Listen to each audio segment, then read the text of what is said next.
उत्तर प्रदेश के बांदा से इंसाफ की वो गूंज उठी जो पूरा देश सुन रहा है। मासूमियत का सौदा करने वाले बच्चों की चीखों को कैमरे में कैद कर बेचने वाले बुंदेलखंड के एप्स्टीन कहे जाने वाले जेई रामभवन और उसकी पत्नी को आखिरकार मौत की सजा सुना दी गई। ये सिर्फ एक सजा नहीं है, ये उन मासूम चीखों का जवाब है जो 4 साल से इंसाफ मांग रही थी।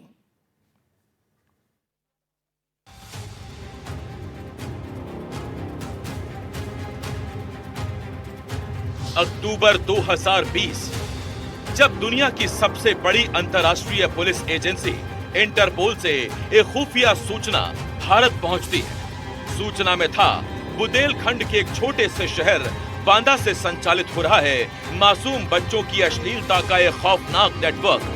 जांच की जिम्मेदारी देश की सबसे बड़ी जांच एजेंसी सीबीआई को सौंपी गई।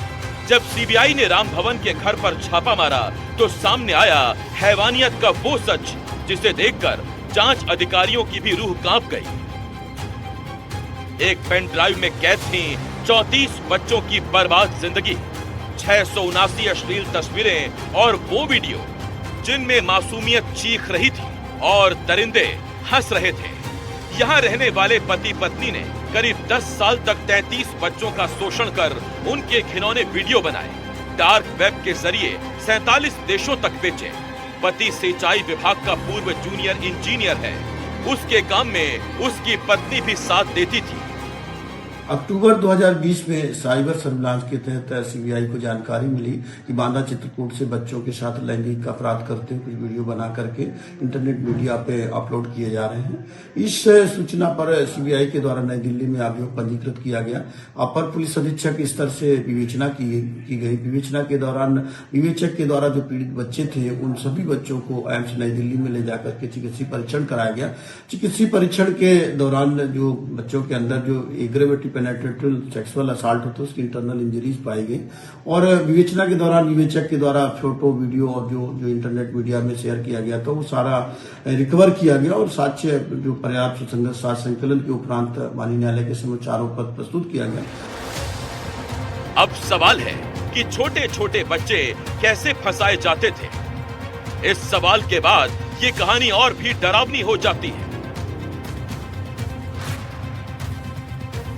इंजीनियर बच्चों को लालच देकर अपने जाल में फंसाता था। कभी ऑनलाइन गेम खेलने का लालच, कभी पैसे या छोटे छोटे गिफ्ट और फिर शुरू होता था घिनौना, बेहद डरावना और शोषण का सिलसिला। कई बार बच्चों को डराकर और ब्लैकमेल कर इस अपराध को अंजाम दिया गया। ये सब 1-2 बार नहीं बल्कि साल 2010 से 2020 के बीच चलता रहा। माननीय न्यायालय के द्वारा विचारण के दौरान जो सीबीआई के अभियोजक थे और स्थानीय विशेष लोक अभियोजक पॉक्सो कोर्ट के थे, इनके द्वारा 70 से अधिक गवाहों को सच में माननीय न्यायालय के समक्ष प्रस्तुत किया गया और माननीय न्यायालय द्वारा विचारण के दौरान जो भी सीबीआई के द्वारा साक्ष्य प्रस्तुत किए गए थे, गवाह प्रस्तुत किए गए थे, वो सारे सिद्ध पाए गए और ये एक लैंडमार्क डिसीजन माननीय न्यायालय के द्वारा दिया गया है जिससे देश में चाइल्ड पोर्नोग्राफी को रोकने में प्रभावी अंकुश लगेगा। माननीय न्यायालय के द्वारा अपने निर्णय में ये पीड़ित जो बच्चे हैं सभी को 10-10 लाख रुपए कंपनसेशन दिए जाने का भी निर्देश दिया है। जांच में खुलासा हुआ राम भवन जो बाहर से एक सरकारी इंजीनियर था लेकिन अंदर से बच्चों का शिकारी और इस गुनाह में उसकी पत्नी भी बराबर की साझेदार थी। दोनों मिलकर बच्चों को बहलाते थे, उन्हें अपने घर बुलाते और फिर उनकी जिंदगी को कैमरे में कैद कर इंटरनेट के अंधेरे बाजार में बेच देते। इन मासूम पीड़ितों का दर्द इतना गहरा था कि उनका इलाज दिल्ली एम्स में कराया गया, जहां डॉक्टर्स ने सिर्फ उनके शरीर ही नहीं बल्कि टूटे हुए मन को भी संभालने की कोशिश की। 4 साल की लंबी कानूनी लड़ाई के बाद अब वो दिन आया जब अदालत ने साफ कर दिया कि बच्चों की जिंदगी से खेलने वालों के लिए इस समाज में सिर्फ एक ही जगह है और वह है मौत का फंदा। विशेष पॉक्सो कोर्ट के जज प्रदीप कुमार मिश्रा ने इस केस को रेयरेस्ट ऑफ रेयर मानते हुए दोनों दोषियों को फांसी की सजा सुनाई। कोर्ट ने कहा ये अपराध सिर्फ कानून के खिलाफ नहीं बल्कि इंसानियत के खिलाफ जंग है। सीबीआई ने इस केस में 74 गवाह पेश किए। हर गवाह ने हर सबूत ने एक ही कहानी बताई, दरिंदगी की कहानी। एक व्यक्ति 3 नंबरों से 47 देशों में फोन वीडियो बना करके इसको डाल रहा है। सीबीआई की ईमेल आईडी में एक पेन ड्राइव दी गई थी। जब उसमें खोला गया तो उसमें देखा कि 679 फोटोज थी उसमें और 34 बच्चों के वीडियोज थे। इसके बाद उसकी पत्नी दुर्गावती 28/12/2020 को उसकी पत्नी गिरफ्तार कर लिया। सीबीआई ने उनको देखा और उनको ट्रेस किया, उन नंबरों को ट्रेस किया, व्यक्तियों को ट्रेस किया। तभी ये रामभवन जो दल संस्थान में जेई थे चित्रकूट में, उनको उनकी पत्नी को उस कार में उसको उठाया, गिरफ्तार किया और सारा मामला प्रकरण खोला था। राम भवन और उसकी पत्नी, जिन्होंने बच्चों की जिंदगी को नर्क बनाया, आज खुद मौत के दरवाजे पर खड़े हैं। ये फैसला सिर्फ 2 अपराधियों की सजा नहीं, ये उन दरिंदों के लिए चेतावनी है जो इंटरनेट के अंधेरे में छिपकर मासूमियत का शिकार करते हैं।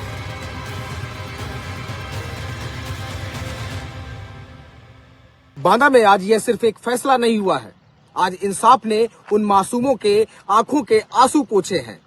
आज कानून ने बता दिया कि दरिंदगी चाहे कितनी भी सातिर क्यों ना हो, उसका अंजाम सिर्फ और सिर्फ मौत है।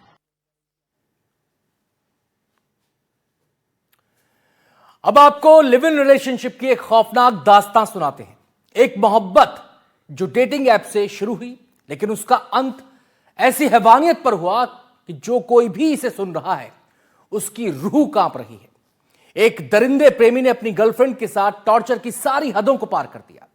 उस लड़की का इतना बुरा हाल कर दिया कि इस मामले को निर्भया कांड की तरह ही देखा जा रहा है।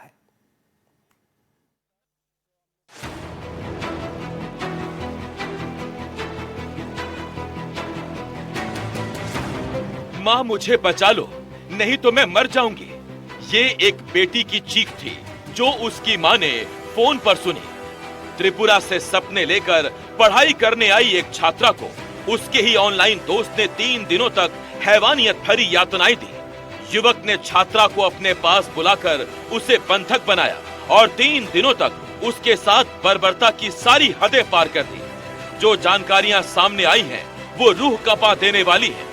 युवक ने पीड़िता को बंधक बनाकर पीटा, मुक्कों लातों से पीटा, प्राइवेट पार्ट को जलाया, सिर को दीवार से मारा, स्टील की बोतल से पीटा, लोहे की छड़ से बार बार चाकू से कई वार किए, पीड़िता का फोन छीना, नग्न अवस्था की वीडियो बनाई। मेरा लड़की फोन करके बोला क्या बताया, माँ मुझे जिंदा देखना चाहते हो तो मुझे बचाओ। मुझे यही लड़का शिवम नाम का लड़का मुझे 3 दिन लगातार इतना पिटाया, मेरा प्राइवेट पार्ट में सैनिटाइजर डाल के रोज 1 दिन से 3 बार प्राइवेट पार्ट जलाता है।